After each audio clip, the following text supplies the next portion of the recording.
Okay, so in this class we are going to talk about insurance and risk management, and we're going to be on page 70 of your handout material. So just from the course standpoint, in your term write-up, this is going to be under part 3, which is the risk management portion of your course write-up, where I want you to talk about the different types of risks that you might face in your business, and then what types of insurance coverage you might purchase in order to alleviate those risks or minimize those risks from a risk management standpoint. So let's start working our way through some of the various different types of insurance. So at the top here, to begin with, we have workers' compensation insurance. Workers' compensation insurance is insurance that is mandated by law, unless you're self-insured, but you have to have permission for that. And the purpose of workers' compensation insurance is to provide an employer with coverage in case an employee is injured on the job within the course and scope of their work for the company.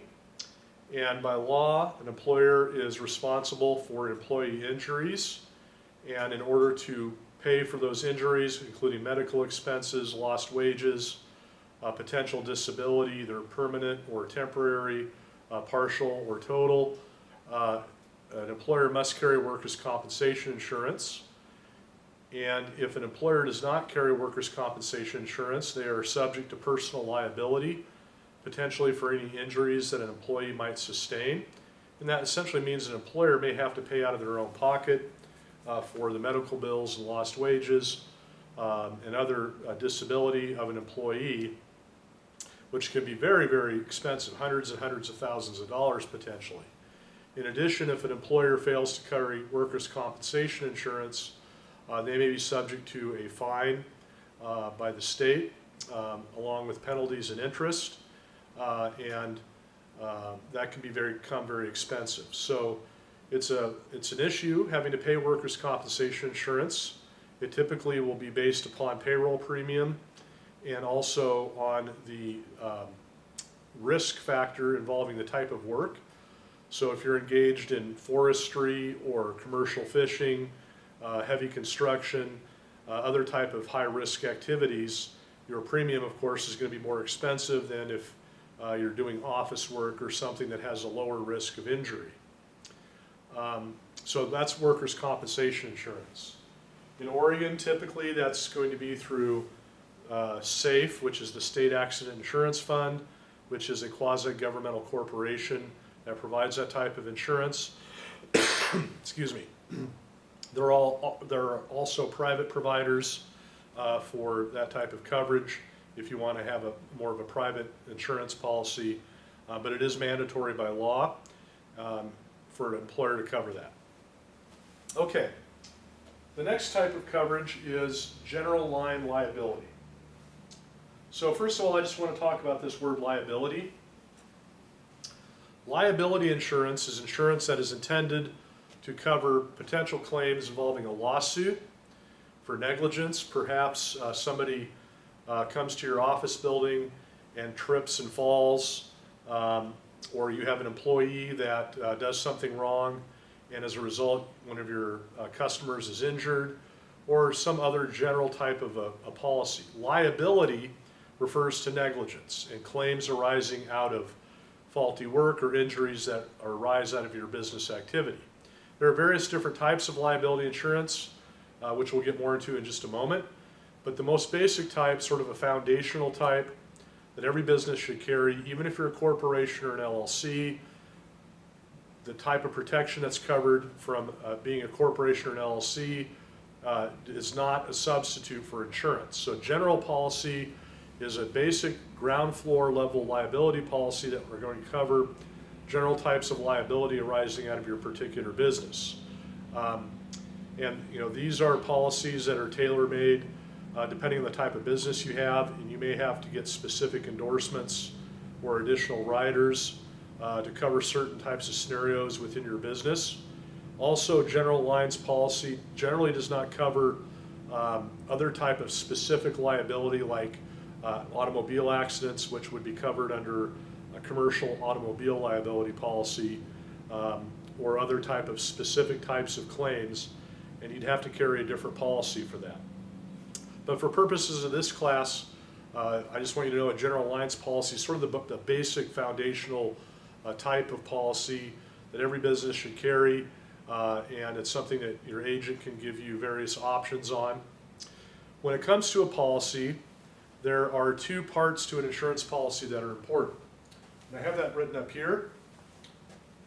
The first is the duty to defend. And this is the idea that in the event of a lawsuit, as part of your insurance policy, the insurance company will provide a legal defense. That is, they will hire a lawyer for you to represent you. If there's been an actual lawsuit filed, they will file appropriate documents with the court in response to the complaint. If it's pre-litigation, they will negotiate with the plaintiff to try to settle the case. That's usually done through an adjuster. But the idea of a duty to defend is a contractual obligation that the insurance company has to defend against that type of a claim, and try to work out a settlement, or if necessary, go to court and go all the way through a trial to defend the client. So that's one part of an insurance policy. The second part of an insurance policy is called a duty to pay or a duty to indemnify. This is the idea that you have a policy limit, maybe it's $1 million liability coverage, and therefore the insurance company is obligated both to provide a defense and an attorney, and then in the event of a settlement or a judgment after a lawsuit, they will be responsible for payment up to the policy limits of the policy. That's called the duty to pay. And those are the two important parts of an insurance policy that often are not misunderstood, especially the duty to defend. That is to hire a lawyer right at the beginning and to try to settle the case or appear in court. Otherwise, you'd be forced to hire your own attorney, and that can be very, very expensive. And so it's a big component of the insurance, is this idea of a duty to defend. So along with the liability for general lines, there's other type of liability policies, and let's just kind of take a look at those down our page. So right here, we have professional liability insurance. Professional liability insurance is insurance coverage that applies to the actions of a professional, such as a doctor, a dentist, a lawyer, an architect, an engineer. This is sometimes called errors and omission, E&O insurance. That's what I have written right here, E plus O. That stands for errors and omissions. And that's essentially a policy that will cover in the event of an action of negligence or other type of legal situation arising out of a malpractice or other type of professional negligence. So a doctor or a lawyer or a dentist or whatever, if they engage, if they do something wrong during surgery, or a lawyer writes a will incorrectly or something of that nature, that can lead to a negligence malpractice claim, and the professional liability policy would be there to cover those type of claims. Typically, those type of claims are not covered by a general lines policy because they're related purely to the professional activities of the licensed professional. These are also commonly mandated by law for minimum policy limits. For example, in Oregon, here in Oregon, for a lawyer, you have to have a minimum $300,000 liability policy as part of your being licensed to practice law in Oregon. And that's generally true with most licensed professionals, is the law of the state will govern what type of coverage and policy limit amounts that will apply. So that's a different type of liability policy. Right below that here, we have umbrella liability policy. And that goes down here to also excess or reinsurance liability coverage. And let me explain what I mean by that. An umbrella or excess coverage is basically the idea that you'll have a first layer of insurance. Maybe that's $1 million. But there is the potential for claims that exceed $1 million, but those claims will be pretty rare. And so the idea is that it's cheaper to have a basic policy and then to purchase an umbrella policy that will cover claims that are in excess of your minimum. And so this is typically either within the same insurance company or it may be different insurance companies. So I may have $1 million of basic general liability policy, either professional liability or a general lines policy or product liability. And then I will have maybe a different insurance company provide a higher level of coverage in that rare event that I may be sued for much higher dollar amount. And the idea is it's cheaper to be able to get these different policies. So for example, I put a little chart here. So let's say we want to have $10 million of liability coverage. Well, if I was to go buy a policy that started with $1 all the way to 10 million, that would be very expensive because the insurance company both has to cover very small claims, starting at $1, all the way up to potentially 10 million under one policy. And so they're going to charge a very high premium because they have a lot of risk exposure. So from a financial standpoint, oftentimes, and this is really common in business, we'll maybe get different layers of coverage from potentially even different insurance companies. So we might buy a real small policy up to $300,000 as a general everyday, and our premium on that's going to be lower because the maximum exposure that the insurance company would have would be $300,000. And then we would buy a middle level excess policy or an umbrella policy that would cover claims that may go above 300 up to 5 million, and then another excess policy above that up to 10 million. Now, these are going to be successively cheaper because the risk exposure for the insurance company is less at each level because it has to be a pretty large claim, which is pretty rare, depending on the type of industry, of course, for that coverage to even kick in. And so this is something an insurance agent, there are insurance agents that specialize in doing this and can save thousands of dollars in premiums by shopping for these various different layers of coverage. Now, I'm not going to get into much more detail than that, but that's what we mean when we say an umbrella policy, which is a secondary or tertiary policy, sometimes called excess reinsurance liability coverage, which is basically just stacking your coverages and trying to find some premium savings on those break points. All right, another type of liability policy is called product liability, right here.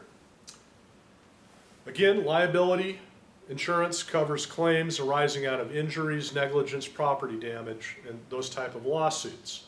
So that product liability is insurance coverage that will cover for claims for manufacturing, food products, other type of products that may lead to an injury.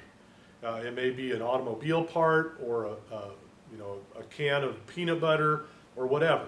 The idea is that if there's some defect in your product or somebody's injured as a result, there will be liability insurance that will cover those type of claims, whereas a general lines policy usually will exclude product liability. Now, this is something that you would have to shop around. It may be very expensive depending on the type of product you're selling. If I'm selling a product that's very dangerous or could, very high likelihood that would lead to a loss, that's going to be much more expensive than just if I'm selling sand or something. That's not really going to lead to a lot of injuries like perhaps food products, automobile products, pharmaceuticals, or other type of products. This is often one of the first places you want to start when you're analyzing either starting a new business or if you're analyzing a new product line. Before you get too much money into the marketing and everything else, you want to see if you talk to an agent to see if it's even economically feasible to be able to purchase that type of a product liability policy, because if it's not economically feasible, it's going to cost you more in insurance than your profit margin. Then you want to be able to make that business decision right away and not have to go through and spend a lot of money on, say, marketing materials, website design, labeling, and all that, when in fact you're never even going to get the product to the market.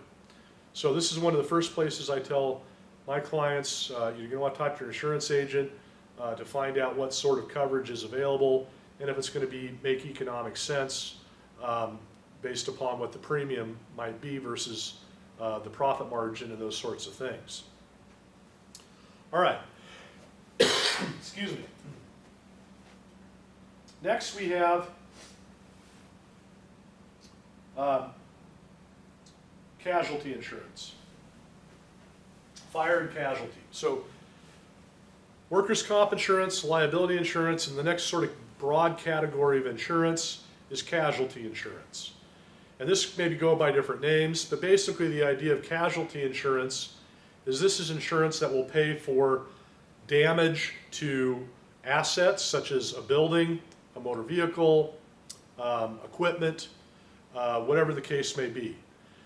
Typically, for real estate, for example, you'll have a fire and casualty policy, and that will pay for loss to the building, rebuilding if necessary, or if it's a complete loss, totally redoing the whole thing in the event of a fire or other covered casualty event.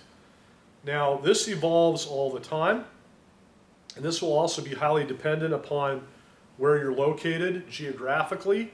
And this is often an area where there may be the requirement that you'll have to carry specialized endorsements or what are called riders or an endorsement to cover specific types of loss. So for example, if I'm in an area that's prone to earthquakes, an earthquake policy may not be covered under a normal general line fire and casualty policy, and I'll have to get an additional endorsement or add-on, so to speak, that covers earthquakes, or I may have to get a whole separate earthquake policy depending on where I'm located. Same thing with hurricanes. Flood insurance is a whole separate category of casualty insurance. Volcanic activity, forest fires, wildfires. This is also an area where you'll see coverage for the events of vandalism or riots or that kind of thing, which may be excluded under a general policy. And you may have to pick up a separate policy for civil unrest and that type of thing. Again, this is where you would need to talk to your insurance provider to make sure that you have the coverage for those types of losses, and that may require a whole separate insurance company or a whole separate insurance policy above and beyond just a regular fire insurance policy. Now, a subset of that is automobile insurance. So your typical automobile insurance coverage for your daily driver car, that's a non-commercial activity, is different than commercial. So if your vehicle is being used in a commercial environment, typically your everyday residential, recreational, whatever you want to call it, non-commercial automobile policy will not usually cover commercial activity. And this can kind of sneak up. Maybe you're using your car for delivery, but you're also driving it back and forth to work. So part of the time it's being used in commercial, part of it's non-commercial. So you may not have coverage if you're using it to make deliveries or other types of things. So that's something, again, you're going to want to talk to your insurance company about to make sure that you have coverage in the event of an accident, injury, property damage arising out of a commercial use of your vehicle. Part two to that is if you're engaged in commercial driving, like semi-trucks, dump trucks, buses, and other type of commercial trucking, that's a whole different type of insurance altogether. Federal law and state law will typically mandate minimum amounts for commercial trucking companies to provide insurance. Usually that's around $1 million. It may be up or down, which is pretty low limit nowadays. And so you're going to have to carry very specific insurance, both mandated by federal and state law if you're a commercial truck driver, if you're a commercial trucking company or dump trucks or whatever. And that will be based on the law, both federal level and state level, for the type of activity you're engaged in. And that's a whole separate type of liability policy in and of itself. Along with that, if you're hauling cargo, there's cargo insurance, which will cover in the event that the cargo that you're hauling is damaged, which may not be covered by your normal commercial trucking type of policy. I'm not going to get a lot of detail on that because it's a very specialized area, but just so you're aware that in a general level, if you're engaged in commercial activity with a motor vehicle, your standard everyday non-commercial policy may not apply. And that's something you're going to want to be aware of and talk to your agent about to make sure you do have coverage in those type of potential loss events. All right. Next we have a couple of other types of sort of subset. Let's talk about this, number 8, a fiduciary bond. First of all, a bond is a form of a financial guarantee that's issued by an insurance company. And the idea of a bond is that it's to guarantee the performance in a contract. They're pretty common. We see them in different areas. From a business owner standpoint, if you're having a retirement plan for your employees, typically the person that's in charge of that retirement plan, the owner perhaps, will have to carry a bond. And the idea of the bond is if the business owner does not make the proper deposits of the employee retirement money, or absconds with the money, or flat out steals it, then there will be an insurance policy that will be able to repay the employees for their lost retirement. Same type of thing in construction. We see bond activities required by law. If you're a licensed contractor, you'll typically have to carry a bond.